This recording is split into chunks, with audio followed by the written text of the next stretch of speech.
Hello, my name is Christine Negley, and we welcome you to the Rebuilding Trust event entitled The Trust Factor, From America to the Middle East, and I'm a believer of starting on time. It's exactly 7:30. We're so glad you came tonight. Our meeting is sponsored by the Newport Beach Christian Science Reading Room at 2436 West Coast Highway. That is where locally you may purchase the weekly print edition of the Christian Science Monitor or read the daily edition on a computer.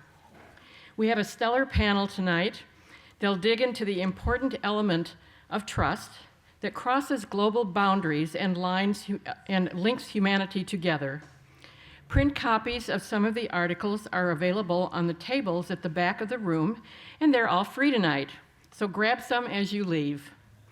You may also access articles online at csmonitor.com/rebuildingtrust. A word about the Monitor. While it is owned by the Christian Science Church, it has editorial independence and is operated by a diverse staff, some Christian Scientists, some not. It is not a religious newspaper, though it has one religiously themed article each day. Mary Baker Eddy founded the newspaper in 1908. We have a couple of samples of pictures at the back of the original paper in 1908. As a fair and solutions-oriented antidote to the yellow journalism of her time. Her motto for the paper is, quote, "To injure no man, but to bless all mankind," unquote. In doing this, her newspaper has won 7 Pulitzer Prizes and remains one of the few American media outlets maintaining overseas bureaus. At this time, I'd like to acknowledge a former editor in the audience, Dave Cook. If he's here, please stand. Do you make it tonight? There you are, Dave.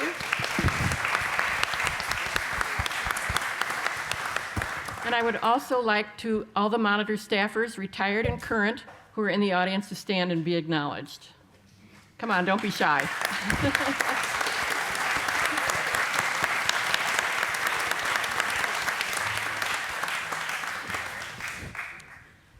Some quick housekeeping notes. The panel welcomes you to continue the discussion with them informally over cookies at the end of the event. Please don't forget to fill out the response cards that are in your program and leave them at the baskets on the tables at the back. We are particularly interested in how you heard about this event. If you are a new subscriber to the Christian Science Monitor, we are offering 2 free subscription specials tonight only.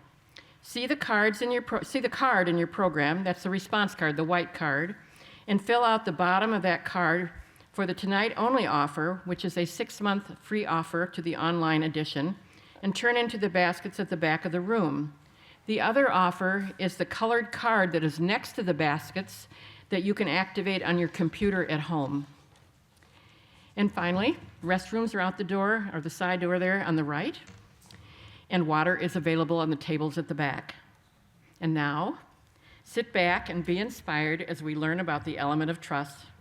Mark Sappenfield, the editor of the Christian Science Monitor, will introduce the panel. Let's welcome them all.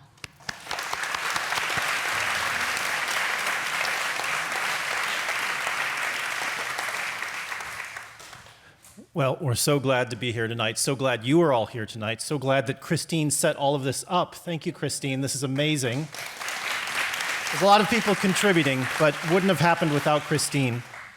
And as she mentioned, we are a newspaper in the United States that continues our overseas presence. Some of you might know that I am a part of that overseas presence. I am actually living currently in Berlin, but I don't even win on this stage for the person who came here from the farthest distance. That would be Taylor Luck, who is our Middle East correspondent, who came here from Amman, Jordan.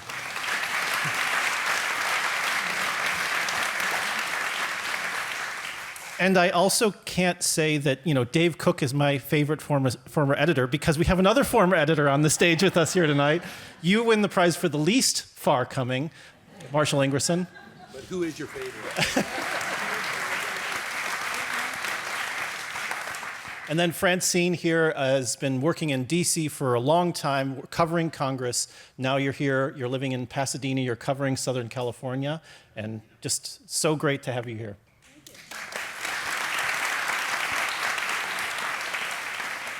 So of the people who stood up earlier, we have Clara Germani back there, who's an editor, and we also have over here Ali Martin and Jackie Valley, who are Monitor reporters. Love to have them here. Thank you so much for coming. Clara, you're going to be helping us out with things. I realized I did not bring a watch on stage with me. The plan is to talk, us to yammer on for about 45 minutes, and then we're going to open it up to questions. And I want to make sure we have time for questions. So can you signal me when it's 45 minutes in? Thank you. And we can go ahead and start. I wanted to start framing the situation, framing this event. Obviously, it's about rebuilding trust. Well, why did the Monitor choose that rebuilding trust is important? As I was thinking about trying to put a framework around that, another thing occurred to me, which is that you might have heard something else is going on tonight. And we're very grateful you chose to come here. We hope you're not regretting that. But it provides useful context, because so much of what we're talking about with trust applies directly not only to the world, but here, in this room, in this country, what we're doing right now. And as I was doing this, there were three things that came to mind, and I plucked them off as graphics. So I just want to start with those graphics, kind of to set the framework around this event. So what are we looking at here? This is a graphic that shows, among Republicans and among Democrats, how do they feel about the other party? What this is called is negative partisanship. We know what partisanship is. Go team. I'm a Democrat. I love the Democrats. Anything a Democrat goes, I love. That is not the trend that is dominating politics, and hasn't for 30 years. What is dominating the trend is, I'm kind of lukewarm on my guy, but I don't want that guy. That's negative partisanship. Go ahead to the next one, please. That was how we look at parties. This one's a little more intimate, and that way a little bit more interesting, and I would say maybe a little bit more bracing. This is how we feel about the other person. If I'm a Republican, how do I feel about Democrats? If I'm a Democrat, how do I feel about Republicans? And you see, just in the past 5 years, you can look on different things. Do I think the other side is closed-minded, dishonest, immoral, unintelligent, lazy? And the one that really sticks out to me is immoral. In the past, I'm bad at math, 6 years, it's gone up more than 30 points on both sides. 72% of Republicans think Democrats are immoral. 63% of Democrats think Republicans are immoral. That's astonishing. And then the last one, which ties it back to what else is going on today, this is a look at what percentage of Americans don't like either presidential candidate. And we have a winner. It's this election, by a fairly clear margin. Thank you, Clara. That sets up the table. Okay, so what does this have to do with things? We at the Monitor have found that news is more than just events. News is more than just something happened yesterday. If you really want to understand the news, you have to understand the values that are driving the news. Why do we care so much about things like abortion? Why do we care so much about things like immigration? Because they speak to deeply held values. You know, you think about abortion and you think about what are the values there. It's compassion, it's fairness, and the different sides just apply it differently. They're wanting to express compassion. For whom? It differs. They want to have fairness. For whom? It differs. But it isn't just that we care about the policy. It speaks to something deep in ourselves about how we identify ourselves. And what you find is when you start looking past just the who, what, when, where, into what values are driving this, it's almost impossible not to bump up against trust in almost every single major thing that's going on right now. And we can think about that right in the context of what's going on tonight, right in the context of that graphic that showed that right now people are not enthused about their choice of president. What is that? You hear people talking about, oh, you know, I'm not really crazy about Joe Biden, but at least he'll stop Trump. You hear people saying, you know, I wish Trump didn't act this way, you know, it's not great, but at least he'll stop those liberals. That is negative partisan. That is defensive voting. We have turned democracy into defense. So to me, this hopefully suggests what we're going to be talking about tonight. I would hope, and this is going to be a controversial statement, but I'd hope by the end of this panel discussion, we're at least willing to consider that who wins the election is perhaps less important than how we choose to see and treat one another, because one is the product of the other. And we know how democracies work. Democracies work best when they are small and they are homogeneous. You can look at town halls in New England or go back to ancient Greece. These were small groups of people, small groups of like-minded people, and they had accountability for one another. If Bob did something at the town hall you didn't like, Bob was your car mechanic, so you could just talk to him the next time you went to get your car fixed. But America is neither small nor homogeneous. And the question we face today is, can a democracy work in those conditions? And that is fundamentally an issue of trust. Democracies don't really work well unless we have trust for one another.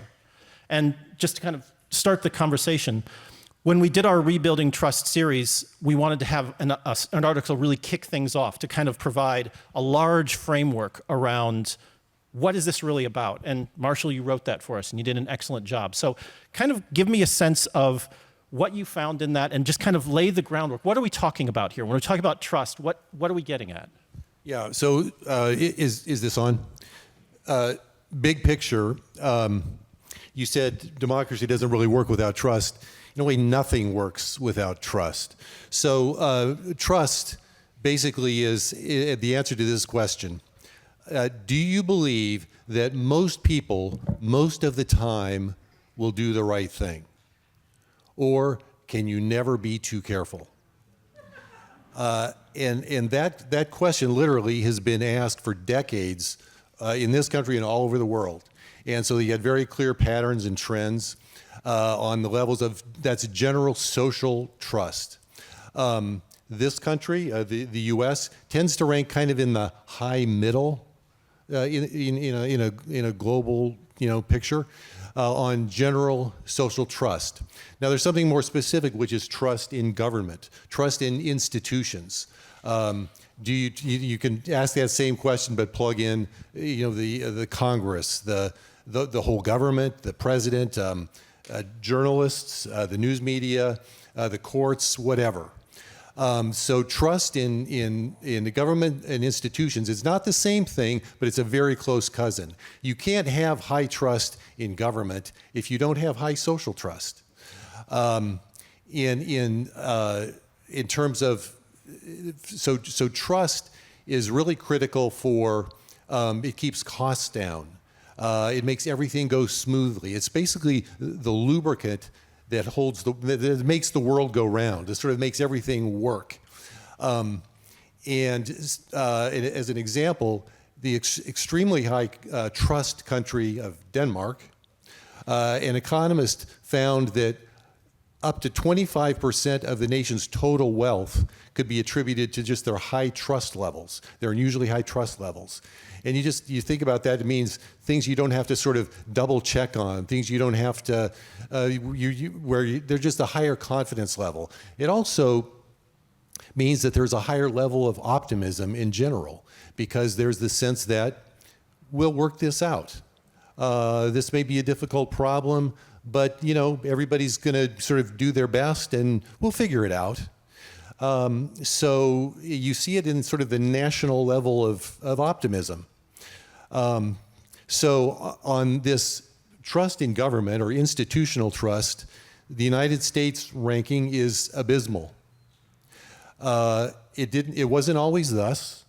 Got your graphic up. There we go. Okay, so if you go back way to that end, when around 1960, we were one of the highest trust countries in the world.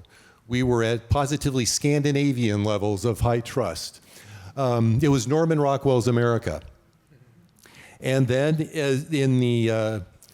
over the next 2 decades, basically, we had Vietnam, we had a whole cultural, sexual revolution, we had Watergate, then we had stagflation, and by 1980, trust had dropped to about 2/3, and it's basically never recovered. You see some spikes when around moments of national unity like 9/11, or when there's a major sort of a commitment of American troops abroad somewhere, but it doesn't last long. And now you can see we've been kind of bumping along the bottom in kind of the 20% level for quite some time. So one interesting thing that I learned from this chart is that it's not about Donald Trump and it's not about Joe Biden. It's got its roots way back in the 60s and 70s, and we've just really just kind of failed to make anything good happen on trust. And one thing that also strikes me in looking at this when you're talking about this is that in that context that I was talking about is that democracies tend to work best in places where it's small and homogeneous. That was kind of happened in a lot of ways over history. America has always been diverse, but it hasn't been diverse in the power that it has. I mean, until the 60s, it was largely run by Judeo-Christian white men. And then in the 60s, you get the civil rights movement, you get the women's rights movement, and you have a diversification of power. And then that's another challenge of, can I trust these people who haven't had power before, that look different from me, sort of thing. And I think we're just continuing to try and figure out, how do we do that? Yeah, one kind of window on that is, look at Switzerland. It's divided into 4 language and cultural groups that have been, just distinct and and completely separate, really, for I don't know for how long, like most of a century anyway. Belgium has got the 2 halves, the French half and the sort of the Dutch Flemish half, but it's stable. Both are very high trust countries, but it's sort of everybody knows the rules and they're comfortable with it, and it's stable. The kind of diversity or non-homogeneity that we've got here in this country is not stable, in that there's a lot of change going on. We're in the midst of a lot of change, and that's very discomforting, I think. Francine, you obviously were at the center of this for a long time, covering Congress, and you've obviously continued to do things out here in Los Angeles. Kind of, how do you see that when you look at trust in politics? How did you see that playing out when you were in Washington? Well, over the years since I was there, I started in 2013, I guess. It's just been declining. It's been declining among lawmakers. And one of the things that we talked about earlier on when we were getting ready for this was, why does trust matter? How does it translate in the real world when you're in Washington and you're in a member of Congress, or you're in the White House or the administration? And I think one of the points that I'd like to make about why it matters is a little bit of civics lesson here, but our founders founded this republic on checks and balances. We know that. What does that mean in fact? What that means is we have to compromise for anything to happen. Unfortunately, compromise is now a dirty word in politics. And what is required to compromise? You have to have trust if you want to compromise, because you have to trust that the other person is a straight shooter, and these negotiations are being done from a point of trust. And I was thinking about, well, what are some examples about how there hasn't been compromise because there hasn't been trust? Let's take one of the number 1 issues in the country right now, which is immigration and control of the border. We haven't changed our immigration law, although there have been many attempts since 1990. That is how many years of non-trust there has been on the subject of immigration. And I was down on the border recently of Southern California, working on a specific story related to immigration, where all of this kind of became clear to me from having looked at it firsthand. And I was there to do a story on Chinese migrants coming over the southern border in record numbers. And just so people know, they are a small portion, but an interesting portion, and they represent a real growth of international groups coming over. It's not just people in our immediate border area that are coming anymore. And while I was there, I saw up close the immigration problem and its complexity and why it is so hard to solve and how it must have cooperation and trust in order to solve this politically. The first thing I saw, you all hear, well, there's a desire to build the wall across the entire United States. I get to the border. I am in an area called Jacumba Hot Springs. It's about 80 miles east of San Diego. And the slat wall stops. And then next to it is a super high mountain with big boulders all over it. And I'm like, oh yeah, it's not really possible to build a wall across the entire United States. So you see that up close and you realize how that is a great slogan, but not really practical. And then the next thing I saw was my first group of migrants come down the mountain on a trail. It was about 50 or 60 migrants. And to my great surprise, I started crying. I was completely, I'm like, I'm a neutral journalist. I don't have emotions. And why was I crying? I was still trying to process this, actually. My guess is because I saw people who were really tired. I realized people had left their lives completely behind them. They'd made this brave journey that was dangerous, and they think they're in the promised land, but oh my gosh, they have no idea how hard this is going to be for them. And so I saw really the humanitarian aspect of what was happening at the border. And then I go and talk to the border guards. And, a border patrol says to me, I'm so frustrated. And of course they're frustrated. They don't have enough resources to deal with this influx of people. They are basically becoming people processors. And yes, they're still trying to go after the bad guys, but they're busy processing thousands of people. And the complexity of the situation just hit me. I'm like, there's a humanitarian aspect here, there's a enforcement policy aspect here, and honestly, it cannot be solved by an executive order by this or that president. There has to be a bipartisan solution to this. A national will to do it. Yeah. It is built out of trust. Yeah, built out of trust, and not just treating it as a campaign issue, a wedge issue. So that's an example of why trust and compromise matters. And along those lines too, I spent some time in India, and during that time I would report in Afghanistan. And why was it that the Taliban was able to walk so easily straight into Kabul? Because that is a low-trust society. They are fractured among different tribes, and the tribes do not trust each other. And so the government could never cohere. There was the desire to have a democracy grow there made sense. It was wonderful. As someone who loves Afghanistan and loved the people there, I wanted it to succeed. But the ground wasn't ripe for it because there was no trust. There was no ground. There was no soil from which that to build. And I think I'd be interested in your thoughts, Taylor. You look at what's going on in Israel and Gaza, and it seems like it's fundamental that what we see in the inhumanity on both sides comes from a fundamental collapse of trust. Well, Mark, I think you're right. I think when you look at this war and this conflict, one thing that characterizes it is its brutality. It's visceral. It's bloody. It's heartbreaking. It's unlike anything we've seen in the region in the last 2 decades. And you look at it, it's a fundamental, through line of dehumanization from both sides. And what's behind that dehumanization is a solid foundation of distrust. And you don't need me to talk about 60, 70 years of history, but needless to say, Israelis and Palestinians don't trust each other's narratives. They don't trust each other's media. They don't trust each other's histories.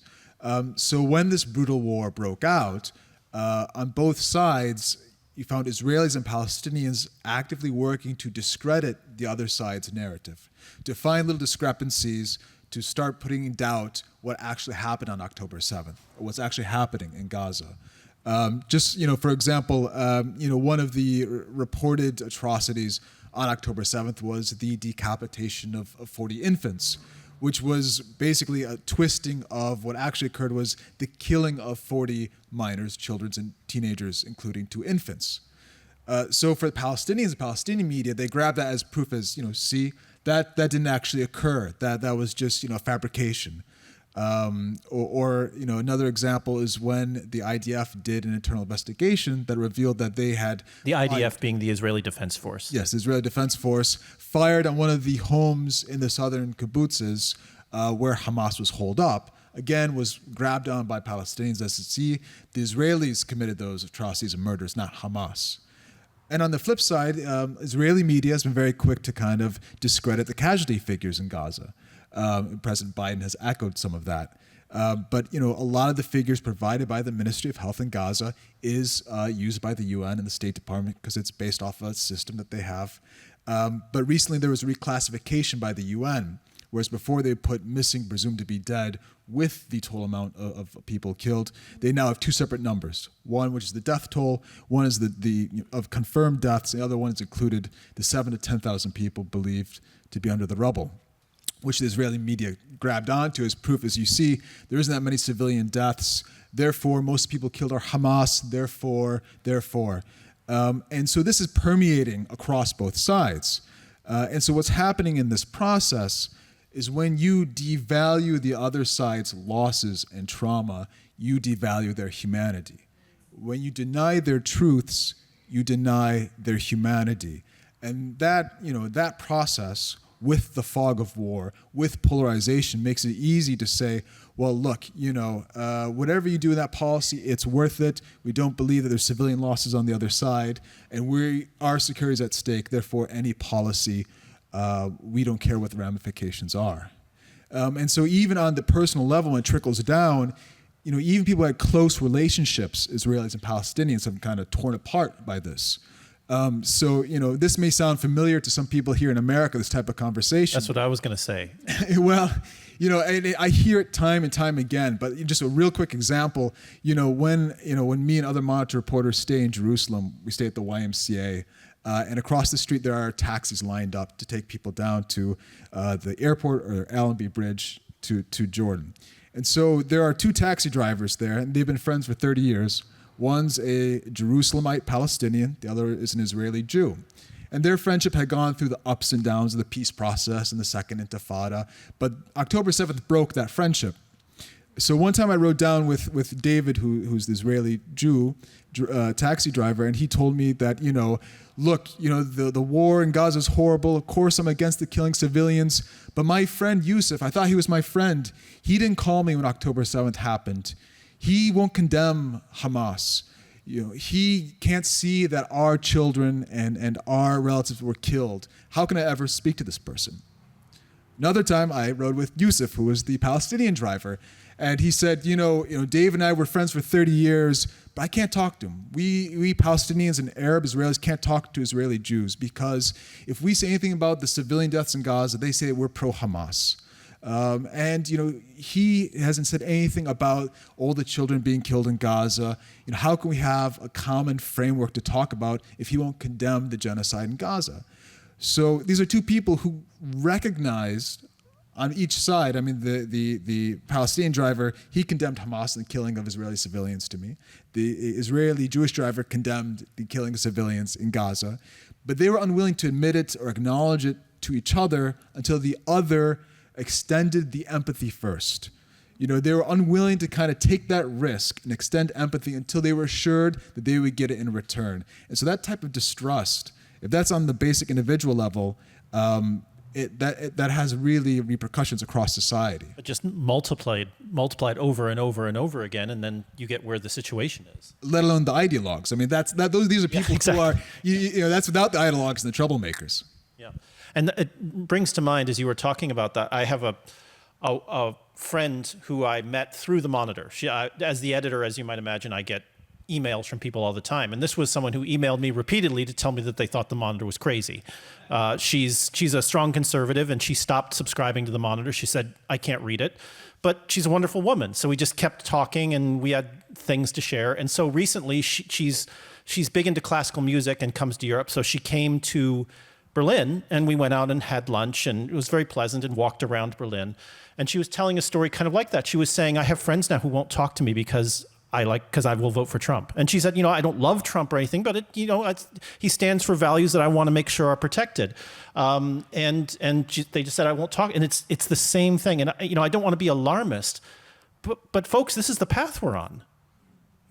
And you were talking about misinformation and disinformation. Oh, these babies were decapitated. And doesn't that sound familiar? And it's like, absolutely, our vote matters. Absolutely, who becomes president is hugely important.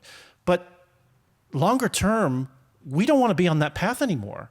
And to me, I would argue that pushing ourselves off that path will do more to get presidential candidates we like than anything else, because we're going to be voting positive as opposed to voting negative. Just opening up to the general panel, please just jump in as you see fit. How did we get here? Okay, so we've just laid out, and we will before the end get to what do we do next. This won't leave you without any sort of sense of that. But just how did we get here? Different thoughts. I'll throw out a couple of things. One that I've heard a lot from experts is that over the last 30 years, the political parties, Democrats and Republicans, have gotten a lot weaker. They're not. Some people wouldn't believe that. They think, the parties. So explain how you think that's the case. Well, what has gotten a lot stronger are single issue organizations, advocacy groups. And it has to do with the way fundraising works and tax law, and also the way popular primaries work. Used to be in the old days, we talked in a critical way that decisions were made, or candidates were picked in smoke-filled rooms, with a bunch of guys smoking cigars and working out deals. And that was probably true. Yeah. To a degree, yes. Yeah, absolutely. And so it was thought, well, it'll be great progress to bring this out into the sunshine and have the people decide. Have it be a wide open vote. But because of this growth of the single issue advocacy groups, that they care about one thing, and that's what they build, and they control a lot of the funding in politics. It creates extremes. Right. Guns is a good example of that. Abortion is a good example of that. Right, exactly, yes. So whereas you used to, the one good thing about those guys smoking the cigars was that they were party hacks. So, but they cared about the whole array of things. So they wanted to work out the deal where we can get as much as we can on guns, or whichever way they wanted to go, and then also on taxes in general, income taxes or women's rights, or whatever the issue. Just a more holistic view. It's holistic. So it all kind of got put together and said, okay, this is what we can do, and we'll figure it out. But now these people are like sort of the interest groups are like all or nothing on their thing, and it's changed, it's rewired things for politicians, because this polarization is pretty well accepted, is not driven by the public. It's driven by the elites, and the politicians, and they're driving it, because this is sort of how this is the way the system works for them now. So that's one answer to how we got here. And also in that dynamic that you're talking about in primaries, there's very low turnout in primaries. So who turns out? The people who are the single issue voters, the people who are the most extreme. So the people who are choosing the people that everyone gets to vote on are the people who are the most extreme. So you lose that ability to kind of have that more holistic view when you get to the general election. Exactly. Yeah. I'd like to jump in here at a very specific time point about how we got here, and Taylor's comments about the taxi drivers and their individual relationship there, and your comments about we have to treat each other with more civility and so on, brings me to the point of the importance of relationships. And there was a point in time, specifically, when the whole social paradigm in Washington, D.C. changed, and relationships began to kind of fade out among lawmakers and with the administration. And that came with the Gingrich Revolution. It was a very specific time. Newt Gingrich is a brilliant conservative policy guy and thinker, and he's also a fantastic tactician. Let us remember that he brought Republicans back to the U.S. House for the first time in 40 years. And when you get back to Congress and have power for the first time in 40 years, you darn well want to hang on to that power, and you want to put winning above everything else. And fundraising. And one of the things that Newt Gingrich introduced to the Capitol was the 3-day work week. Before the 3-day, well, let's put it this way. The reason he wanted to have the 3-day work week, some of it was, a good idea. Let's get our lawmakers back into their districts so that they're more connected to their constituents. Amen for that. But the other reason that he wanted was, let's crank up the fundraising machine so that we can win the next, we can make sure that we win. And the problem with only working in Washington 3 days a week, instead of actually living in Washington, where lawmakers are going to parties, where lawmakers are going to charity events. See each other at the gym. Yeah, where they are, hanging out on the sidelines of their kids' soccer games, getting to know each other. They had very deep relationships when they all lived there. Now, they hardly see each other, except at a vote, except at a committee meeting. And honestly, COVID made it even worse. And I remember having a chat about the importance of relationship when I did a cover story on the Republican senator from Maine, Susan Collins. I had several exclusive interviews with her, and one of them was up in her hideaway at the Capitol. The hideaway is where senators have a little office that they can go to without having to traipse all the way back to their office in between votes. And hers, because she's so senior, is a lovely place with frescoes and chandeliers and nice furniture. It's really a lovely little place. And I walked in there and I saw that she had a lovely little watercolor of flowers in a vase on her wall. And I asked her about that, and she said, "Oh, that's from my good friend, Senator Dianne Feinstein, the Democrat from California." And as it turns out, Susan Collins and Dianne Feinstein, for many years, led a private, bipartisan women's dinner about every 5 or 6 weeks. And that women's group and bond actually helped end the 2013 government shutdown. I won't go into the details, but the women got together and ended that one. And they could do that because they were friends with each other. There are so few venues for that. There's a prayer breakfast once a week in the Senate. There's the gyms that you mentioned. There are, Senator Angus King, another Mainer, has a ribs night on Wednesdays. There are a few little venues, but not much. And when Republicans and Democrats don't know each other and aren't friends, they are so less inclined to work with each other. As Susan Collins said to me, it's hard to demonize someone after you've broken bread with them. And no, you talked about this, and you were talking, I forget the exact phrasing that you used, but it was like, trust is about trusting someone not to screw me over or something like that. And we often don't think about that about politicians. Sorry, what was the right? To do the right thing most of the time. Yeah. And we forget that politicians need to build trust among one another, in order to, have a sense that I can trust this person when I make a deal or something like that. And that's kind of what you feel has really gone down a lot. I mean, Mitch McConnell, when he was majority leader, tried to revive bipartisan lunches. When I was there for over 5 years, I think he did it twice. So it's just limping along, the relationship there. And honestly, I think if they just became friends, things would go a lot better. If I could just jump in and talk about how we got here, I'll talk it from an international lens, perhaps a global lens. Mark, earlier talked about negative partisanship. And Marshall, you were talking about kind of how the elites have a different kind of almost formula. One thing I've noticed, I've seen across the world is that a lot of politicians, whether they're from the right or they're left or they're populist or not, have concluded that you don't need to be responsible for or reach out to or be responsive to a majority of your population. You just need your core of 20 to 30%, and then you just need that kind of negative partisanship or polarization or otherizing to convince another 20, 30% that you're the only leader that they got. That it's either you or the other, and the other is an existential crisis. And so it's almost like a cynical algorithm that these politicians have cracked and that they're using. I just am going to respond to my base and then scare the other 20% of the other part of our population. And in terms of the Israel-Hamas war, what we've seen is kind of a weaponization of that throughout this war.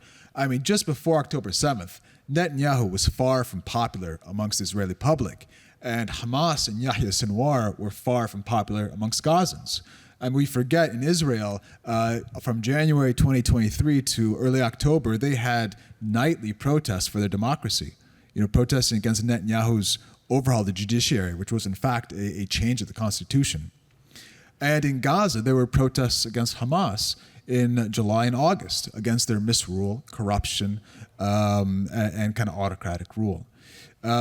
But with this war, you've had a scenario where Israelis have felt like they're kind of stuck with Netanyahu, despite the fact that he has made a lot of missteps and that he has kind of abdicated responsibility. And people in Gaza have been stuck with Hamas, and that unpopularity is even raised. So even now, when you go to see the families of Israeli hostages, which I have multiple times in Tel Aviv, they're acting as a government. Basically, the Netanyahu government has not been responsive to them. They have not, provided support. So I've met people like Daniel Lifshitz, whose grandmother and grandfather were kidnapped from southern kibbutz, and others.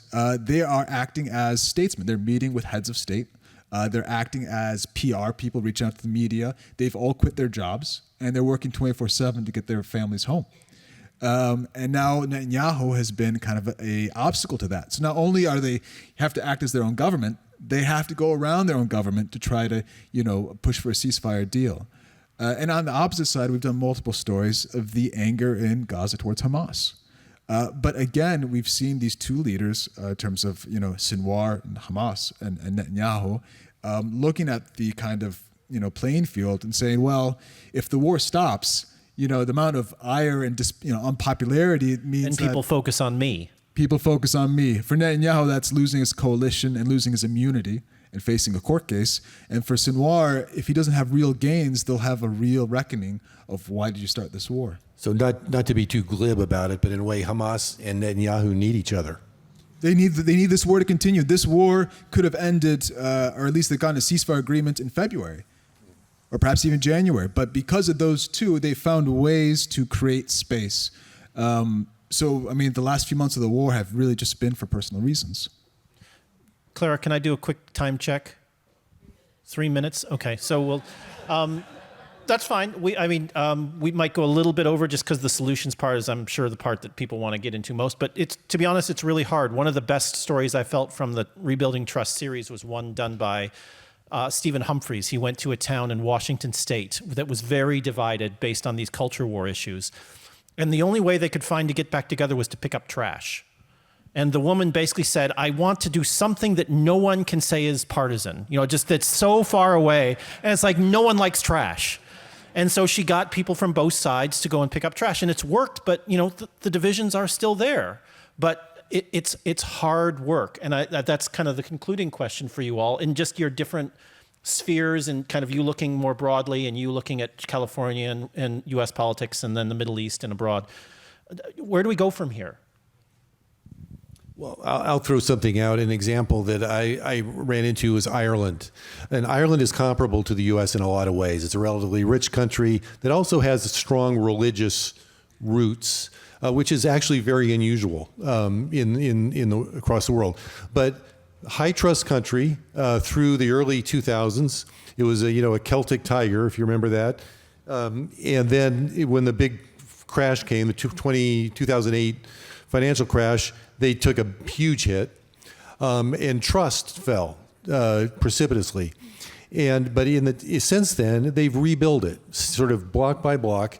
It has now doubled from the level where it was, and it's about where it was back in the Celtic tiger. I prefer Celtic tiger, but it's not monitor style, so But you were the editor, couldn't you? Yeah, I know. Nobody listens to me.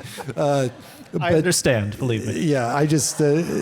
Let's go talk about this somewhere. But one of the interesting things that a lot of people here are sort of trying to promote is this idea of deliberate democracy, like making something, bringing people together and making something work. So what Ireland did, they pulled together these groups of 100 people that are pulled together randomly like a jury, like jury selection, and then they take an issue, like in the first one they did was their constitutional ban on abortion, and Light subject. not a light subject, no. And this group spent many months hearing from every voice in the spectrum, from the Catholic Church to the feminist organizations, and then they came together with some proposals, including let's put this up to a referendum for the people, and that happened, and it was defeated. And they've had about 5 or 6 of these on very different topics, these citizens' assemblies, they're called. And in general, I think about 2/3 of their recommendations have been taken by the governments. I mean, there's no obligation, but they have a lot of credibility, so they pass. And something like 80% of the Irish public says they feel confidence in the conclusions that these citizens, the recommendations that these citizens' assemblies make. So it just shows that actually can work. You know, if you really make an effort to do something right and sort of take all this negative kind of wiring that we, are caught up in, it can actually be credible and chip away at this distrust. That reminds me, I interviewed someone for this project. Her name was Alexandra Hudson, and she wrote a book about civility. And she quoted Alexis de Tocqueville, who, if you don't know who that is, he was a French kind of philosopher and political scientist in the 18th century, and was just fascinated by America. And what he was fascinated about is the way we all came together despite all of our differences. In Europe, everything was very stratified by class. And so the idea that someone of a low class would get together with someone of a high class was just completely unthinkable. And he came over and he was just astounded at the way that Americans came together in this way to solve their problems, that they went across all their barriers and divisions to solve things together. And he called them schools of democracy. And that's exactly, to me, what you're talking about there, is the willingness to put aside the differences for the central goal. Other thoughts on your areas? Okay. I'm always jumping in. Oh, no.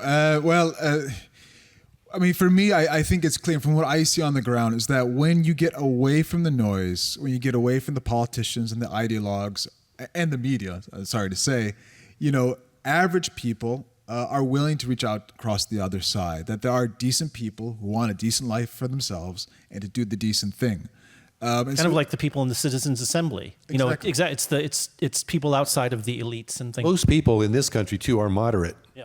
They are not, polarized like that. Sorry, I didn't mean to interrupt. Well, yeah, and it's that concept of people just want to live their life and they want to feel safe and they want their neighbors also to have that same quality of life because they know it's better for them as a community.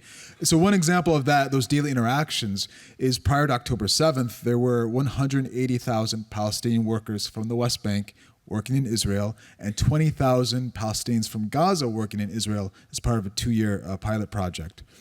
And so, we didn't get the story done for the Trust Project, but we were working on it in terms of talking to these people. Would you go back? Would you work in Israel again? Or for your Israeli company owner, would you hire Palestinians again? And the vast amount of responses were yes or yes, but for the vast majority, people wanted to.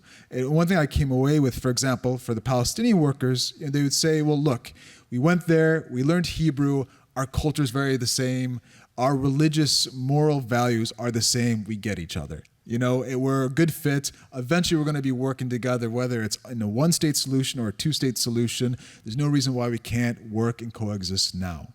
And there were plenty of stories of people whose employers called them, make sure that they were okay, and vice versa. One story that I found was kind of astounding. Me and our correspondent in West Bank, Fatima Abdul Karim, at the very beginning of the war, we spoke to Gazans who were in Israel, but were dumped in the West Bank with the outbreak of October 7th. These were workers and people receiving medical treatment. And so we were at this hotel in Ramallah where there were about 300 Gazans staying there, and we spent the whole day with them in the hotel lobby. They have no idea what their future will be if they can go back. And as we sat there in the lobby, they were getting phone calls informing them that their house was destroyed or their entire family was lost. It was a very charged atmosphere. But we met one man named Ahmed, and he was a worker in Israel. He was one of the first to get a work permit from Gaza in a long time. And so in 1 year of working in Israel, he was able to build his dream house in the Gaza city. He was able to move around freely in Israel, and he actually mixed with Israelis of different backgrounds. He prayed in Al-Aqsa. And so while he was sitting there, knowing he has lost his home, not knowing whether his children were still alive, was adamant that we can live together, we can have coexistence, and it's only the likes of Hamas and Netanyahu that are tearing us apart. And so to hear someone say that when they've lost their home and likely have lost a lot of their family was pretty powerful. And it was a sign to me that, yes, average people, decent people, they want coexistence and they want to have a good life. And it's just a question of what are the spaces or safe spaces away from those who wish to divide us. Can this occur? And again, for Israel and Palestine, it can be the economic sector. It can be people gathering together over certain issues, whether it's the environment or, even Israelis and Palestinians getting together to protect humanitarian aid convoys. So there's lots of stories. And again, it just goes to average people. Those will be the bridge builders after this war. Well, I thought I might point to a series that we had in the Monitor on the subject of trust in elections, because we did have a piece there about solutions to mistrust in elections. The mistrust in election outcomes is at a record high, and that's not surprising when one side has been putting forth the idea that the last election was stolen and fraudulent when there's no evidence for that. So Republicans are hearing that over and over again, and the nation as a whole is hearing that over and over again. 22% of Republicans have faith that the next election is going to be fair, whereas over 60% of Democrats have faith that the next election is going to be fair. This distrust in the election process is incredibly important, because if you don't think elections are fair, why should you even vote? And if you don't think elections are fair, well, maybe we'll just have a little violence like we saw on January 6th. So it's extremely consequential that the election system maintains integrity. One of the things that the writers, Peter Greer and Sophie Hills, I was not involved in this project, but I've been talking with them. One of the things that they found out is that education about what actually happened and how elections are actually run, transparency and education are actually effective in rebuilding trust in the election system. Quite a number of Secretary of States who run election now give tours of their election system, which is very helpful once you get up and see how it actually works, see the checks and balances and the security measures. This can change minds. Another thing that they've done is really educate people about mail-in voting.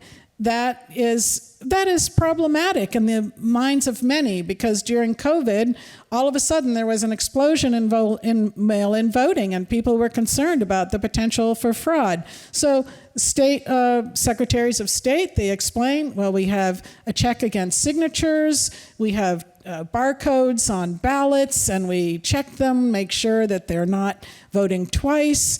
If you wanted to commit fraud, it would have to be the same size of the ballot, the same weight of the ballot, the same type font of the ballot, the same structure of the ballot. That would be very hard to do. And let's remember that our system of elections is decentralized, right? So if you actually wanted to throw a national election, it would be incredibly hard to do that, because we have 50 states with 50 different ways of running elections. So just educating about that has been helpful. And then it also comes back to the idea of individual responsibility.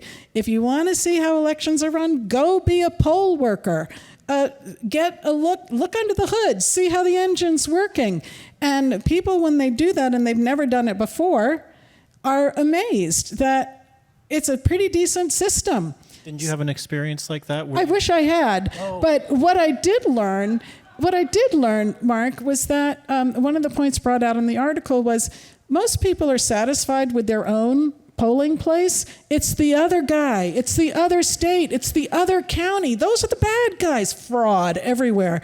And I was in Nevada recently doing a political story, so I was testing out this theory on some of the voters that I was talking to. And I was delighted to find that very confidence in their own system. I talked with a Republican voter in Las Vegas who said, I actually do trust my polling place. I've been going to the same place for 40 years. They've done a great job. I've seen them up close. And then I talked to a Trump voter who said, I think people are actually good-hearted. I really trust that they're basically doing a good job. I found this very, very encouraging. You did have a personal experience with that. Yes, I did, but not looking under the hood, working in a polling place. Great. Well, that's kind of our part of the program. We ran over a little bit. We really did want to make sure there was time for question and answer because that's usually part of the the fun of the evening, part of really rewarding part of the evening. So. Christine, I don't know, are there going to be microphones that are going to be brought around? Okay, we have one microphone over here. Do we have a second We have a second microphone over here, it looks like. So do we just want people to raise hands? Great. Great. The man here in the red won the race, and I saw him first.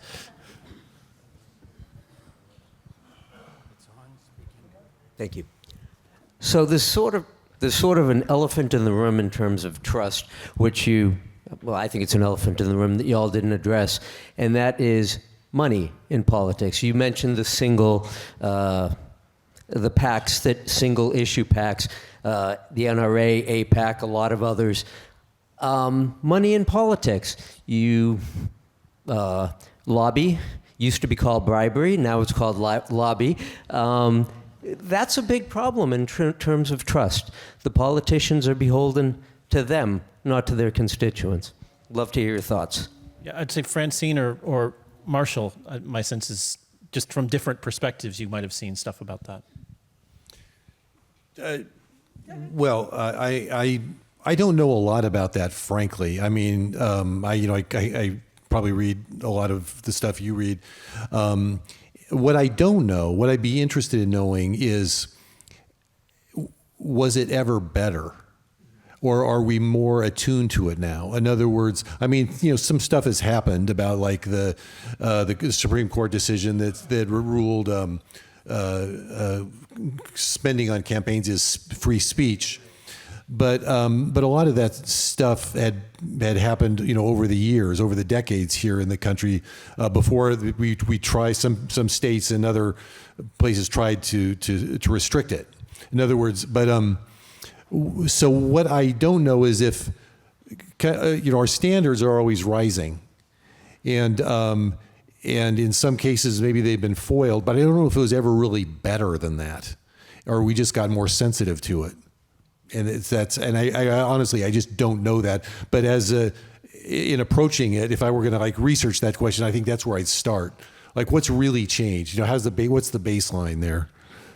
France? Well, I would just say that we have more money flowing into the system than ever before, and the gentleman is absolutely right. There's more money than ever. Every fundraising, every private dinner is raising more than the one before that or the year before that. The question is, what is the influence? And that's where the transparency comes in. That's where the reporting requirements come in. That's where the media comes in to hold lawmakers accountable and to make the connections and count the dots, right? Connect the dots. So that's the watchdog role, right? And we can't give that up.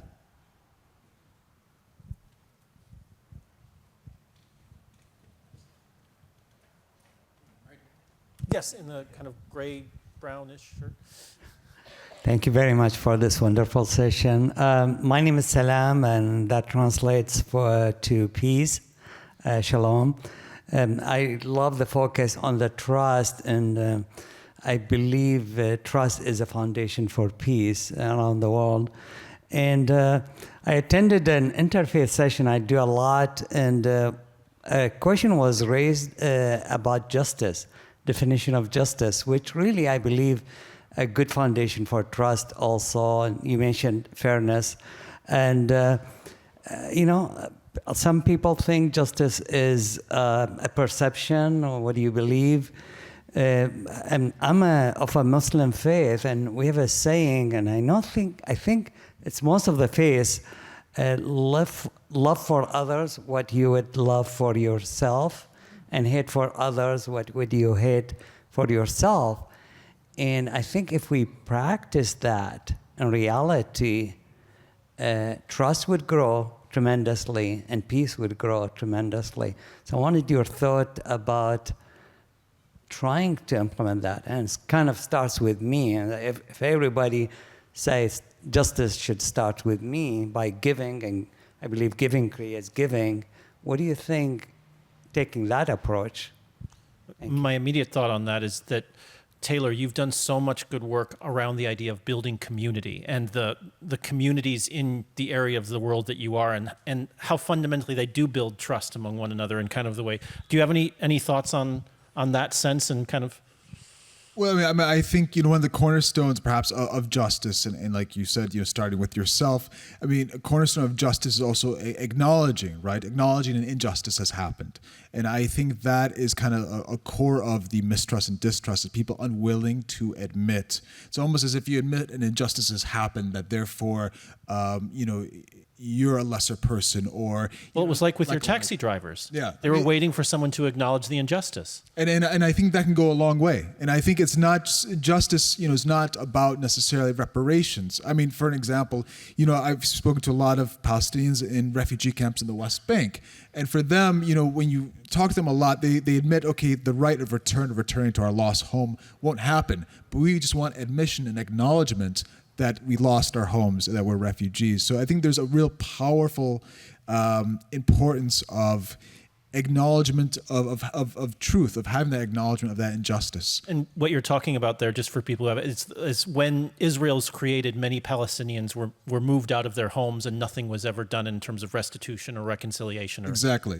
So and so for a lot of people, it's not about money, it's not about reparations, it is about that acknowledgement. And I think you're right that without having that discussion of justice, you can't kind of really build those. It's a stopping point without that foundation of that acknowledgement. Because again, it's an acknowledgement of, it's empathy in a way. You talked about how distrust is dehumanizing. You're denying someone else's humanity because you don't want to go there. Exactly. And so I think it's very important. And I think that's something that people don't really talk about enough. I think there's a real focus, at least in the Middle East, on political solutions or military solutions, but not on people-to-people solutions. And I think neither of those provides some of those things that people are looking for, which is justice, which is acknowledgement and humanization. Thank you. I love a definition that one scholar of trust uses to define it. He says that trust is the belief that other people, especially people unlike yourself, are members of your moral community. Yep. Was there someone over here? I didn't see anyone. This woman here in the green or the blue, she had her hand raised, and then if someone was over here, we'll jump over to this side. Taylor, I really appreciated your article in the May 20th Monitor about Marwan Barghouti. Could you speak about him? He clearly is, the headline was Palestinian Mandela. So could you speak about him? So for those who aren't keyed up on Palestinian politics, Marwan Barghouti was basically kind of the number two leader in Fatah and the PLO, which is kind of the secular political group that controls the West Bank. And he was the number two under Yasser Arafat for many years. And he kind of basically, while a lot of the leadership was abroad before Oslo, which was the peace agreement that brought, the opposition back into the West Bank and started the system of what we have today, Marwan was one of the few people who stayed in the West Bank. And so he has all these ties to all these different people. And he's this figure who's known, who's very, I think, Francine, you mentioned earlier about being, straightforward and kind of, a straight shooter, that old type of politics. He was that type of person. You knew where you stood with him, but he always was willing to work with anybody. And he was a big believer in the peace process. He spent a lot of time going around with members of the Israeli Knesset and touring Europe. But then the Second Intifada happened, kind of delayed. Peace prospects happened, and when the violent Second Intifada broke out, he, was arrested for kind of indirect involvement with some of the violence, political violence that occurred. And he's been in prison since 2004. What's interesting about Marwan Barghouti is that, right now we talked about kind of negative partisanship or kind of these people not being enthused about their leaders.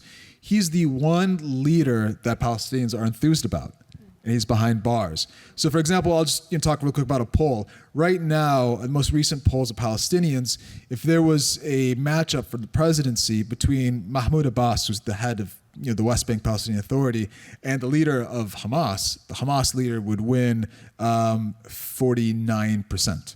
But if Barghouti was allowed in, he would win handedly. I mean, he would win 60% to 40%. And even if people are allowed to just write in who they would want, he's the runaway clear favorite.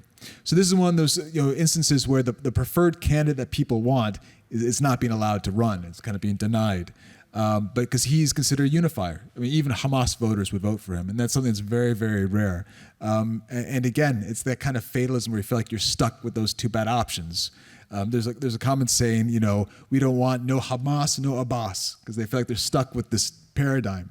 But I was actually just with his family again a couple weeks ago, and they want a two-state solution, and they recognize that the only way forward is coexistence. But again, those voices are blocked out. And again, very, very similar in a way to Mandela, who was in jail in the same way. Was there someone here? The room is tilting. So there was someone here in the blue shirt. After I graduated from college, I worked in the Chicago Loop. And at that time, they had coin dispensers, and I would always buy the Monitor. I was in a sales position, and I would come in before I went out to do my work, and I would leave the Monitor on the table there. And I didn't buy it every day because sometimes I was in a hurry. But when I came in and the Monitor was on the table there, a couple of people said to me, "This is a wonderful newspaper. We hope you'll keep buying it for us." You didn't say please buy it for yourself, no? And one of the things that certainly is not the way the Monitor works now. That probably wouldn't be practical, but I do enjoy the Daily Monitor, and I mentioned that to my daughter, and she said, "Oh, Dad, I would love to have that." And I said, "I'm sure you would." So I gifted that to her. We enjoy the work that you do for us. Thank you.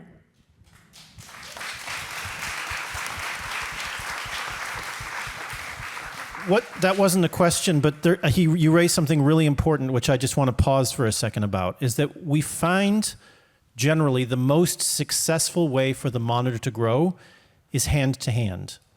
And that's because, frankly, we know that the name can be a challenge. People misunderstand what it is based on the name. But when someone who is trusted in the community, like yourself, says, "Read this," then someone will read it, and then they read it with an open mind, and they don't go in with preconceptions. And so I just want to underline that we thank you for the work you are doing, because the work that you all do is just as essential to the success of the Monitor as the work we do. Sorry, yes, right here in the black shirt.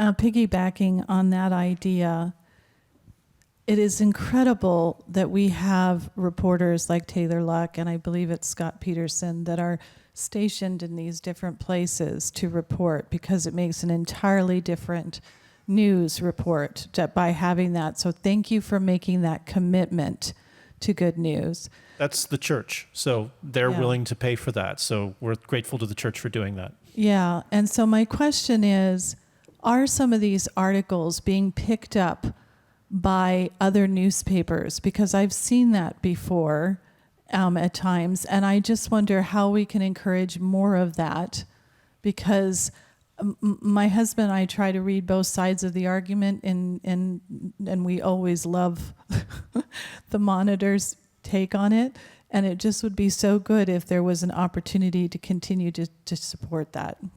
Yes, we are a participant in a syndication service, which just means we put our articles in a place where people can access them. Other newspapers can access them and run them. Of course, we have no control over who does that or not.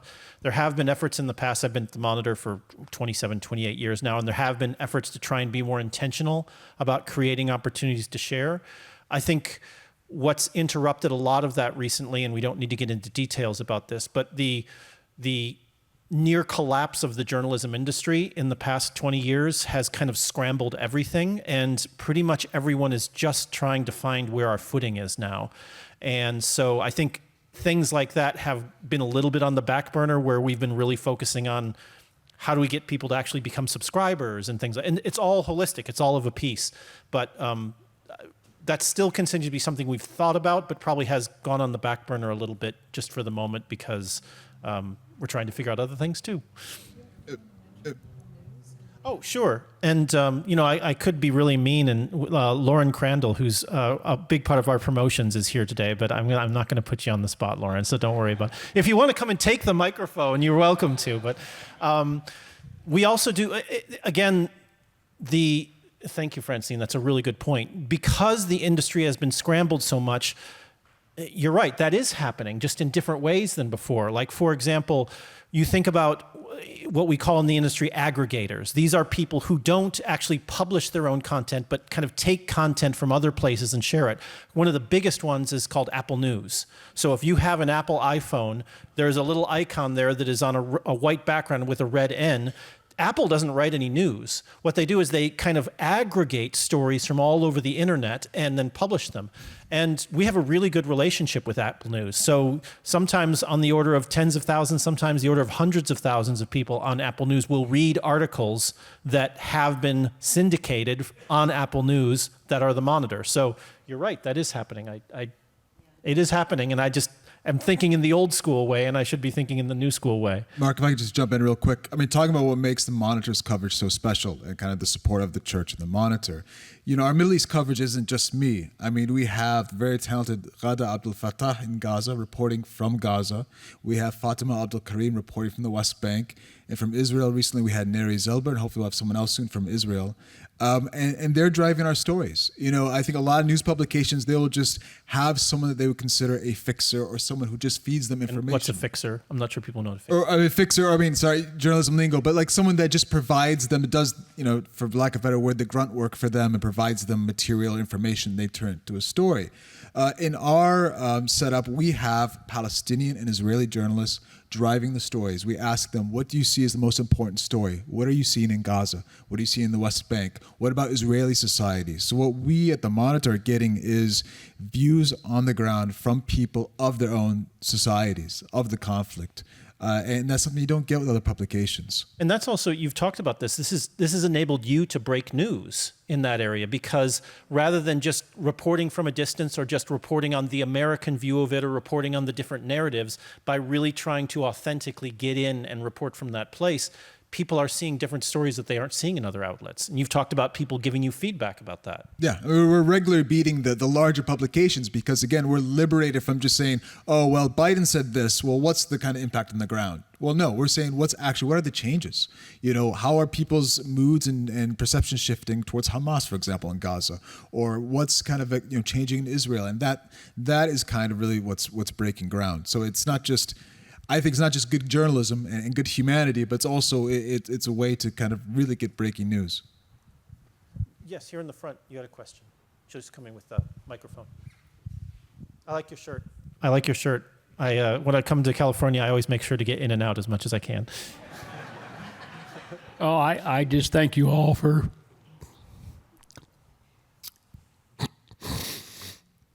being here.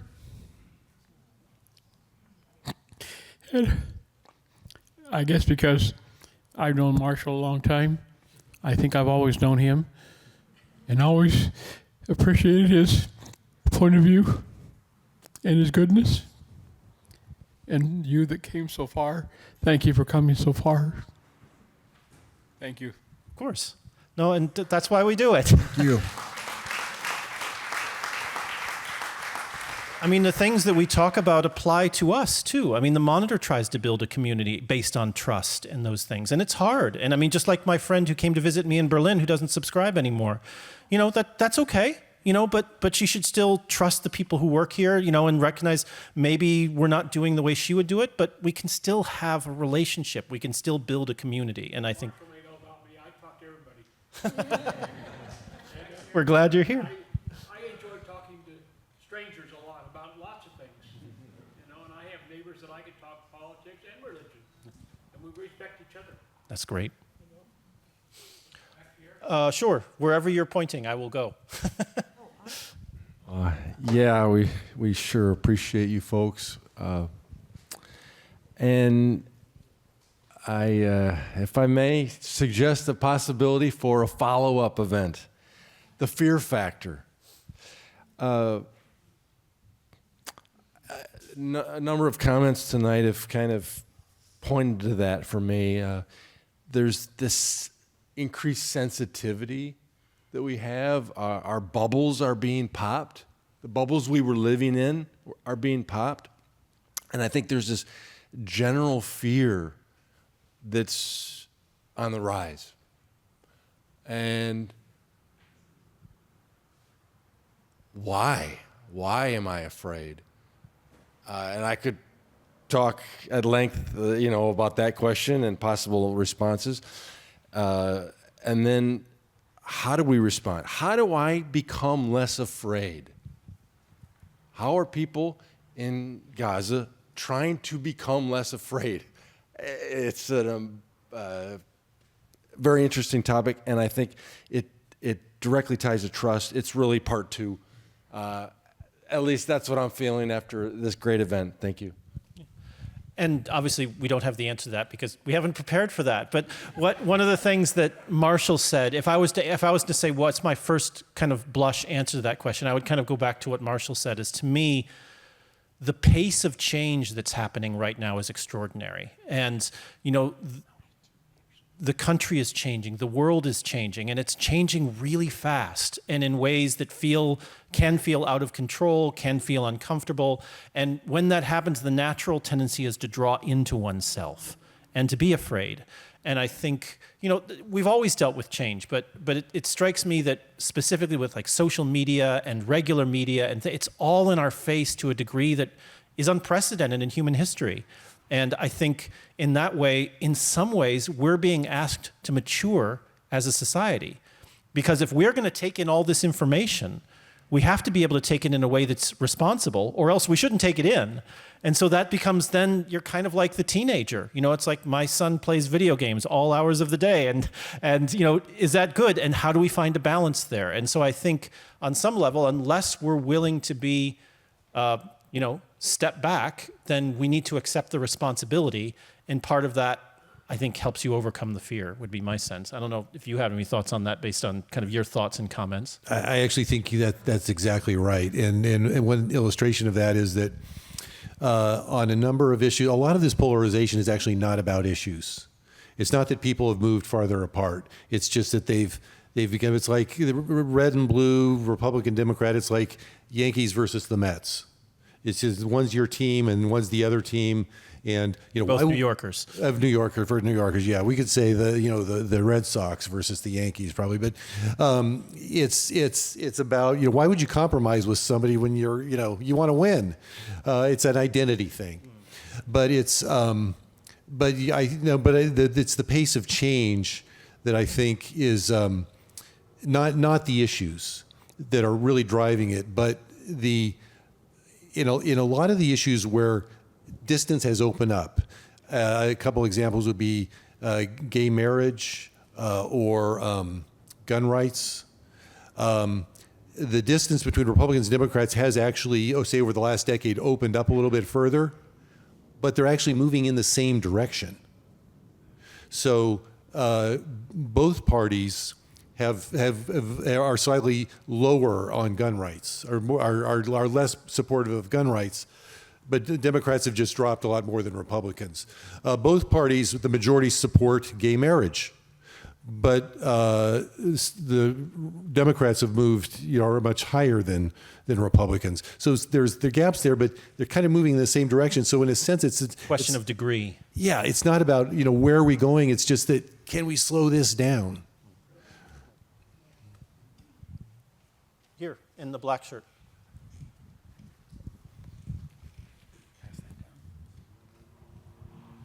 I'd love to have you repeat again what you've said in the past about other newspapers going to the right or the left, where the monitor goes up. That's the goal. That's the goal. I mean, I've often felt as the editor that, how do I not answer this over the course of one more hour? The history of impartial journalism is actually a relatively short one. It kind of just emerged after World War II, and it existed until whatever you want to say, whether it's continued or not, it seems to be ending or being challenged. But before that, in the 19th century, you had a city and you had the Democratic paper and the Republican paper. And so the idea of having a divided press is not unprecedented in American history. And in some ways, it just feels like it used to be one of the reasons that you had all the media together is it was owned by just a few people. And now with the advent of the internet, you can't do that anymore. There's just too many voices. You can't control. If someone wants to say something, they're going to say it. If someone wants to hear it, they're going to have an audience. So it's like you can't control the venues or the channels of communication anymore. So that means the media, which was centrist, is being pulled to the extremes, because the people who most want to read news, the people who will most pay for news, are the people who are most engaged, and therefore probably the people who are the most partisan. So, New York Times, Washington Post are moving somewhat left. You've got something like the National Review, which was an already conservative publication, but is even going farther to the right. And I've often felt like, the Monitor, as the editor, I'm sitting and I've got my feet on two different ice floes, and they're slowly moving farther apart.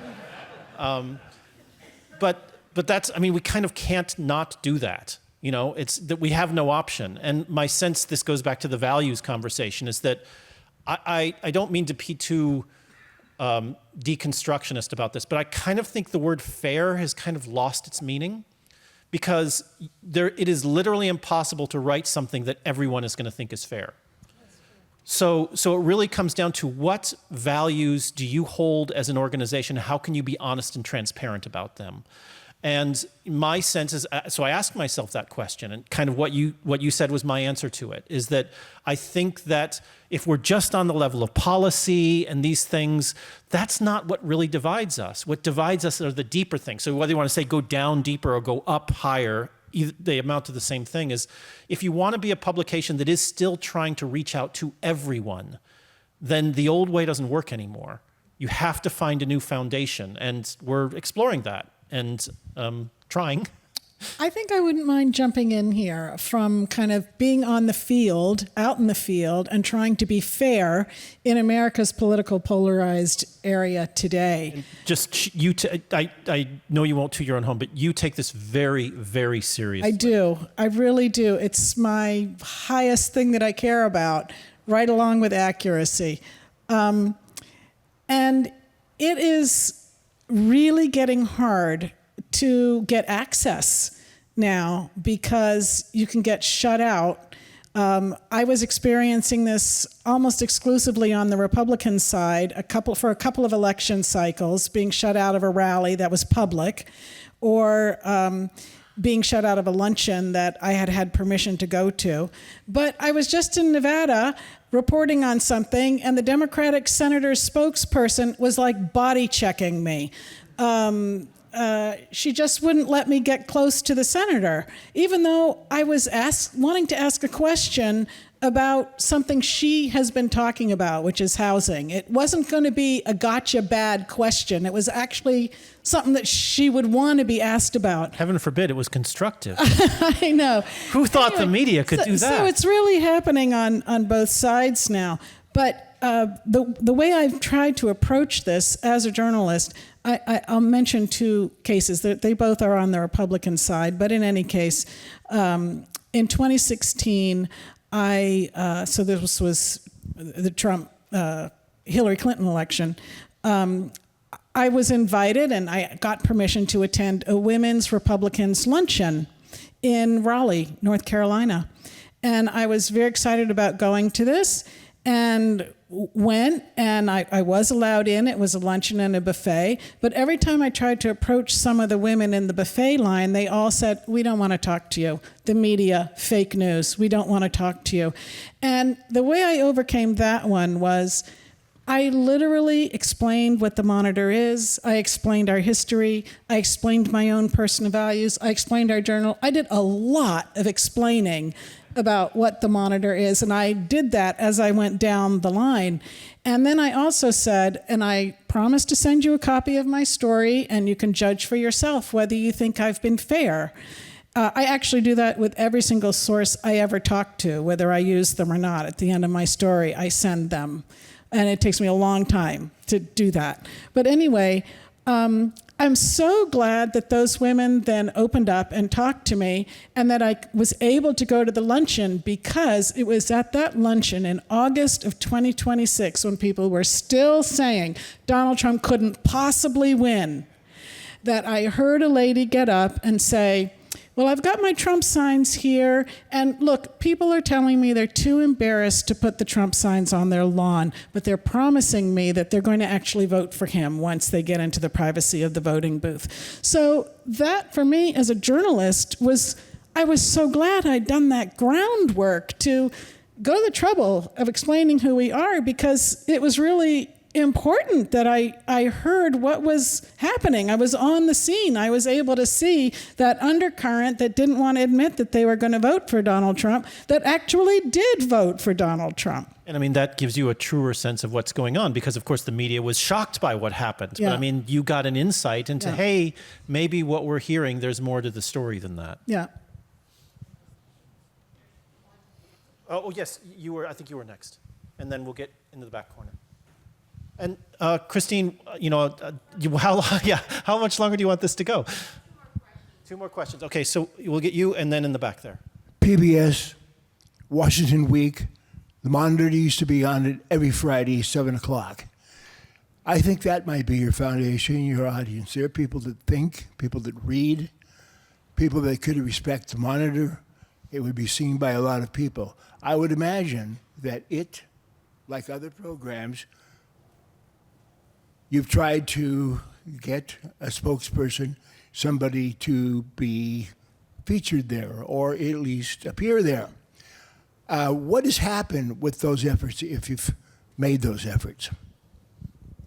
And you might have thoughts on this too, because you've had to work with trying to get interviews with people in the Monitor name not being as present in the media as it was in the past. What I would say, just to kind of set that up, is that the Monitor has by no means been immune to the general trends in journalism, which has been, many papers have had very serious challenges with subscribers, with all manner. Basically, Google completely killed ad revenue for newspapers, and for newspaper, thankfully we're not really reliant on ad revenue, but for those that were, many of them collapsed, many of them closed. And as our footprint has shrunk, because of some of those pressures, my sense is that we have been less present in those conversations. Now, we have people in the Monitor who are working on that and trying to get our name out there and reaching out to these sorts of publications. For example, you've done great things with C-SPAN. Krista Case Bryant, who's in Washington, has been on C-SPAN. Linda Feldman has done a good job. You wouldn't see this, but she does a lot with the Canadian Broadcasting Company. So we're looking for those opportunities, but we obviously can't force someone to put us on there. So trying to rebuild that brand, trying to rebuild the awareness is something that we absolutely recognize is crucially important. I should also say that just the way print journalism industry has changed, broadcast industry has changed as well. Back 20 years ago or whenever it was, then I was covering the Clinton White House and the impeachment of President Clinton.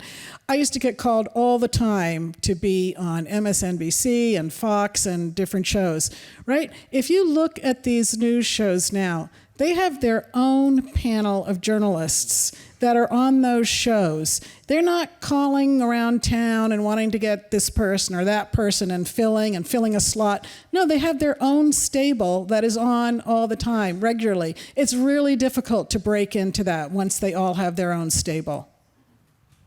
But it's absolutely something we're aware of. Okay. And thank you. Yes. And last question here. Thank you. I loved the program, and yet I didn't think you answered the question I came thinking you would answer, but you answered so many other questions that I almost hesitate to ask it. But to me, the underlying concern with trust is determining who's trustworthy. And the institutions that we have traditionally looked to help us assess that seem not to have been doing a really good job of it. And I'm just judging largely by the results that we're seeing. I know in some ways that the challenge is the egg's already been broken. Things are different than they used to be. And the polarity in our country has gotten much more extreme. But Francine, you mentioned fairness, and Mark, you did too. And you started out by teeing it as in one of the issues that you started with, there was agreement about the underlying values. Both sides saw empathy as being compassion, and yet it didn't seem to help them to bridge the divide. So it almost feels like the value lens is really important in that until you can see the values that are underlying the discussion, you can't really resolve it. But it doesn't seem to go far enough. You also need to have some rules of the game or agreement on process that allows for resolution. And I'd love to hear you guys address that, but maybe it's too long for the ending question. I could probably talk about, I'm sure we could talk about that. I know I could talk about that for another, that's part 3. After we have fear, then we'll come back to that. But I think that it's a crucial question. It's multifaceted, so we can only kind of hit the details. One thing I would say about values is that, yes, it clearly needs to come with the process, but it also takes time. So the fact that it hasn't, I always go back to kind of, if I have a political hero, it's Dr. Martin Luther King. And I always am reminded that, a letter from a Birmingham jail took place a decade before he got the Civil Rights Act. And during that time, he was having the worst things happening to it. People were being lynched. I mean, the urgency for that to find a solution was enormous. And yet it took more than a decade for him to, out there every day, focusing his attention on it. So I think we can't underestimate the amount of work this is going to take, and the amount of determination that Dr. King had is the kind of determination that we need. And one thing that struck me from the values is there was an article some time ago in Slate, which is a kind of a liberal publication, but the idea was, so it obviously, it went after climate change, and it went after this idea of scientists were saying, here we are scientists, and we're saying climate change is real, and yet we have to keep saying it. It's like, how do we get people to understand? So their answer was, well, post another survey, post another report. So, okay, people still don't believe climate change is real. Okay, I'll print another report. Okay, people still don't, I'll print another one. And what this article talked about is they say there's something called the backlash effect, which is that if someone disagrees with you, the more you tell them they're wrong, the more they're going to believe that they're right. So the more surveys you publish, the more you are going to back them into a corner against you. And so then they said, what's the only way? And they said, the only way is values, is you have to reach out to that person. You say, you know, Bob, the farmer down the street who's been having way more floods, and what can we do about that? You have to start from some shared sense of humanity, some shared sense. And I guess what I took away from Stephen Humphrey's story, from this story in Washington, was they've been working on this for a while, and they've had only incremental progress. You know, it's really hard. I think you've got to keep going. You've got to keep going. And the other thought that I had, and again, I could go on with this. There was one interview that I did for the Rebuilding Trust Project with this really interesting thinker. His name is Ethan Zuckerman. And he mentioned that government has gone from from kind of a change agent to being reactive. And what he talked about is he contrasted the ruling by the Supreme Court of Loving versus Virginia versus Obergefell. And what those two was, Loving versus Virginia, is the Supreme Court decided that interracial marriage was legal and protected by the Constitution. When they made that decision, only 20% of the people in the United States supported interracial marriage. So they were ahead of the curve. They were getting out ahead and making social change before the country was ready for it. Obergefell was the one that legalized same-sex marriage. When that happened, 60% of Americans supported same-sex marriage. So then they were a trailing indicator. And his point was, again, going back to this, is that governments don't often deal well with a lot of change all at once. They become brittle, and you retreat back into your things. So his point is create change in other ways. He said, create change through economics, create change through norms. And through norms, the example that he used was, there's a couple, but you can look at the Me Too movement. The Me Too movement changed the way that we talk about sexual violence against women before a single law was passed on that. It was the power of people taking a moral position and the force of that then forced the entire conversation to change. And there's other examples of that. There was one in Mexico where violence against women is very high. And so there's a movement called Not One More. And it's a movement of women who are just saying, this has to stop. And they take the moral force of that argument, and it's forcing Mexico to deal with the issue that they otherwise might have wanted to kind of sweep under the rug. So there are, I would say one way is you have to be persistent, and the other way is look for other levers for change, because right now government is quite brittle in the institutions and not getting out in front, because it's very hard to do that politically because you get primaried or something like that. But there are other levers that we can use. Lots to think about, right? Let's continue the conversation over cookies in the back and say thank you.